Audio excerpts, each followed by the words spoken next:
Let's get some analysis of the Iran deal and the president's comments about it from senior political analyst Brit Hume. Good evening, Brit. Hi, Brett.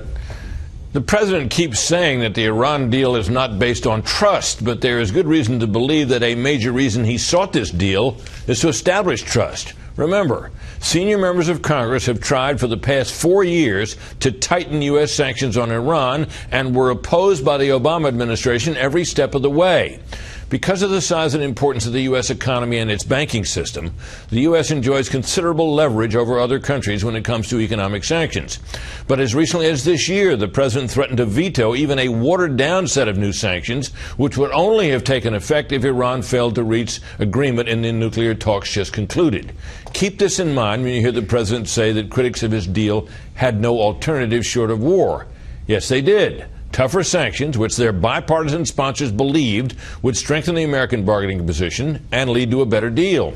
Mr. Obama has been infatuated from the start with the idea that his outreach would lead to better relations with longtime U.S. adversaries. Thus, the ill-fated reset with Russia, the renewed relations with Cuba, and now the nuclear deal with Iran. To the president, it seems clear Iran's nuclear program was less a threat to U.S. security than an obstacle to a new and closer relationship with Tehran. Brett? Brett, your thoughts about CBS White House correspondent Major Garrett, used to be here. Our viewers will remember him.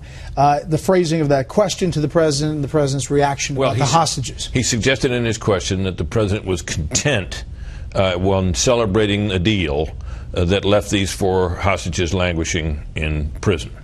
It was an edgy question. It was a legitimate question, and the president reacted in kind of a thin-skinned and personal way. I always think it's not a good idea for a president to do that because it takes away from the force of his argument, and it in a sense diminishes his dignity.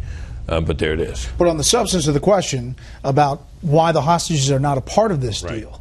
Well, the president makes a point which I think has some validity in the sense that if you're doing a negotiation on a particular issue and you bring in something else you want that the other guy could give you, you give him then another card to play in the negotiation.